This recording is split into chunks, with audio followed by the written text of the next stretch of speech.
Game of Thrones is about to reach its epic conclusion. But if you're not one of those people who spent the better part of the last decade constantly re-watching the series for clues, you need a last-second reminder to catch you up. Or you know nothing, including what that reference is. It's time to cram all of Game of Thrones into one handy video. Well, not all. Sorry, Miri Mazdare fans and hot pie enthusiasts. Some stuff had to get cut away. And yes, this is a long video. But hey, we're about to cram 7 seasons, 67 episodes, and a mythology denser than the hardback version of A Storm of Swords into less than an hour. Maybe memorize every damn city, town, lake, forest, and mountain. Cut us a break.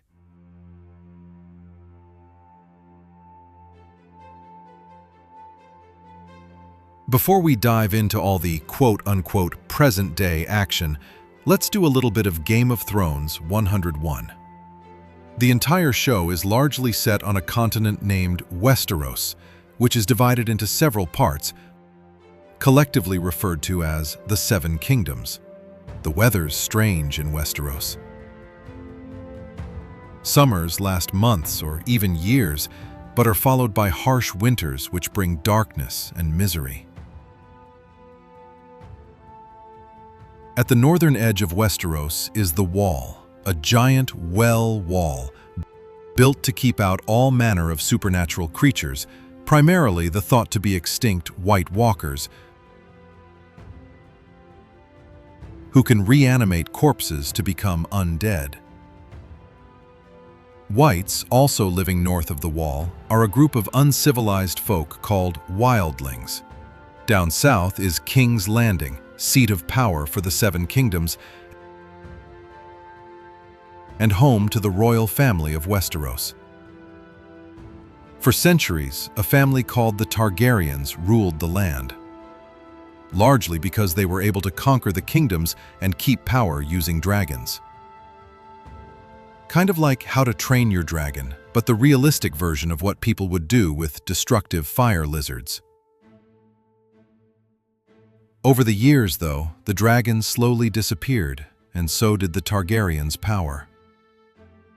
The last Targaryen ruler was Aerys, the second also known as the Mad King, who, over the course of his reign, lost his mind and became a radical tyrant who liked to burn people alive. The Targaryen dynasty came crashing down when Rhaegar Targaryen, Aerys' son, kidnapped a woman named Lyanna Stark of Winterfell, sister to Eddard Stark, and betrothed of Robert Baratheon. Robert declared war on the Targaryens and killed Rhaegar in battle, but Lyanna also died during the conflict. Robert's rebellion ended with Mad King Alis dead at the hand of Jaime Lannister, his own Kingsguard, and Robert on the throne as King of Westeros. The remaining Targaryens were hunted down and killed, save for Viserys and Daenerys, two of Aerys' children who fled east across the sea. Robert was power-married to Cersei Lannister, daughter of the richest family in Westeros, and Eddard returned home to Winterfell to rule as Warden of the North. And things are relatively quiet, which is where the show Game of Thrones really begins.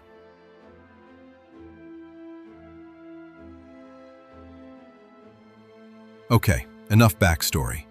What the series kicks off north of the Wall, where 3 members of the Night's Watch, sworn protectors of Westeros from everything beyond the Wall, have a run-in with a supernatural White Walker. A bit further south in Winterfell, we meet the rest of the Stark family.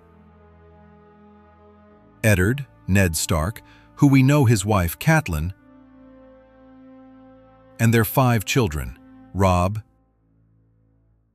Alexia, Bolin, Sansa, Arya, Bran, and Rickon. There's also Ned's bastard son, Jon Snow. I'm not a Stark.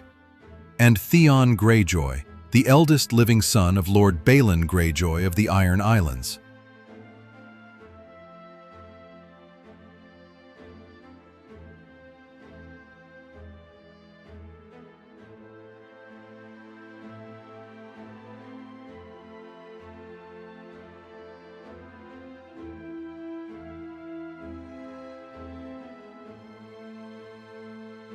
Ned's mentor, Jon Arryn, known as the Hand of the King, pretty much royal chief of staff, has died under semi-questionable circumstances.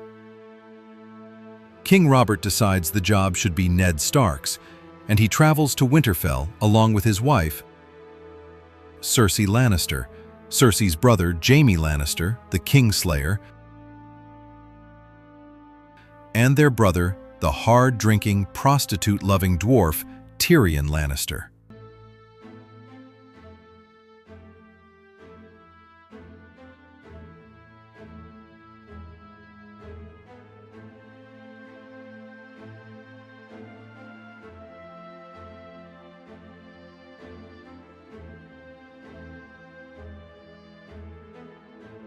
Unfortunately, young Bran Stark, who loves climbing Winterfell's towers, spots Jaime and Cersei doing a little bit of incest. Bran is troubled, but he's even more troubled when Jaime pushes him off the tower to keep their secret, "Things I do for love," paralyzing him.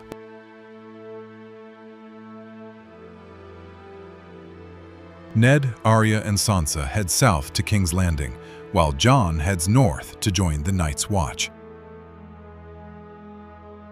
Jon quickly proves himself a strong fighter and befriends the heavy-set and cowardly Samwell Tarly.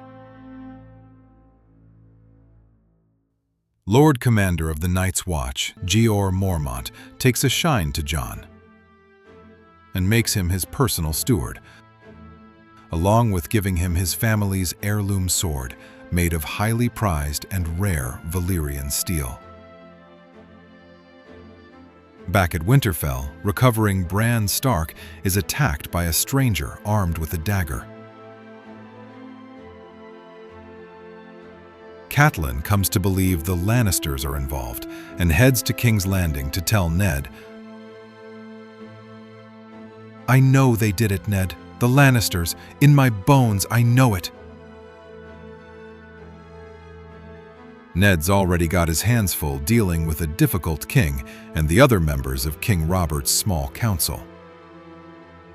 They include Peter Baelish, aka Littlefinger, the Master of Coin. "I've hoped to meet you for some time, Lord Stark." The long-serving Grand Maester Pycelle, Robert's younger brother Renly Baratheon, and Lord Varys, a eunuch who runs the king's spy network. There are also all sorts of other colorful characters, including Joffrey's bodyguard, the Hound, real name Sandor Clegane, and his even more ferocious and massive brother named Gregor Clegane, aka the Mountain. They change actors later. We'll keep you updated.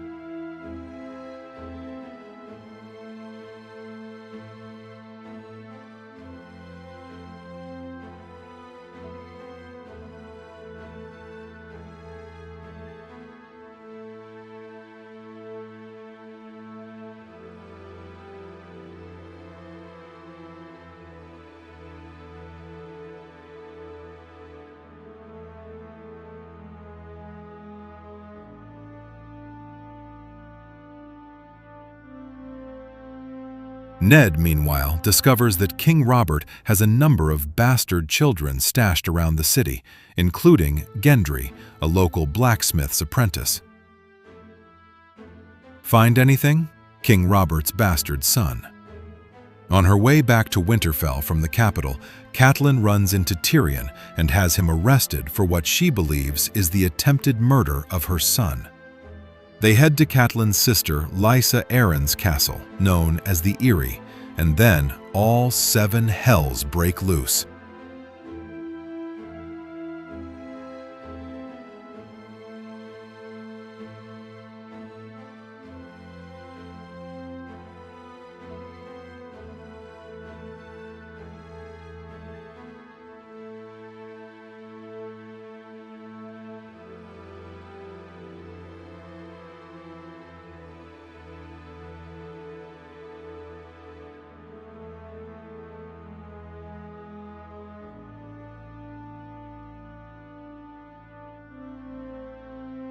Cersei's children are not actually Robert Baratheon's, but were fathered by her brother, Jaime.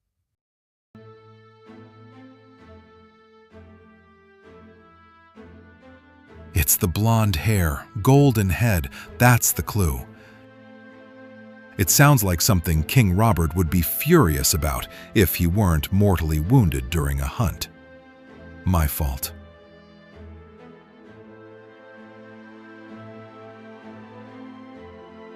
Robert dies.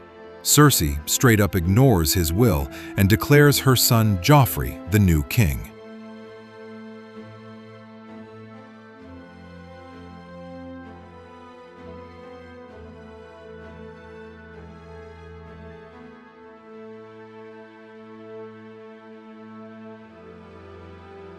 Ned refuses to swear loyalty and is arrested.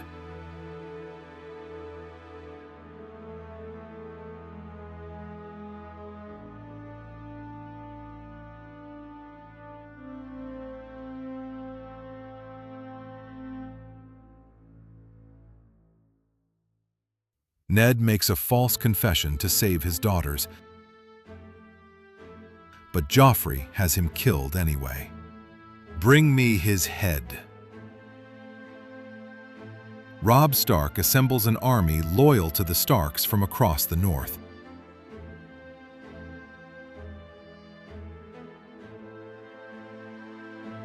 They declare Robb the king in the north and begin a war for independence and revenge. Robb proves himself a natural leader, winning multiple battles and capturing Jaime Lannister to use as a hostage. To win these victories, Robb agrees to marry the daughter of a crusty old lord named Walder Frey. Remember this.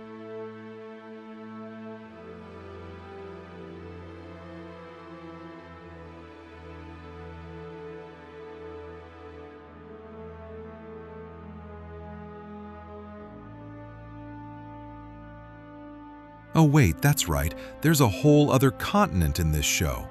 Yep, we're going east to Essos. We meet the 2 surviving children of the Mad King, Viserys and Daenerys Targaryen. Viserys has arranged for his sister to marry the Horse Lord Khal Drogo. Viserys gets killed with boiling gold. Khal Drogo dies from a wound. Daenerys is left with nothing. With the dragon eggs, Daenerys emerges unharmed with 3 living baby dragons. And that is the end of Season 1.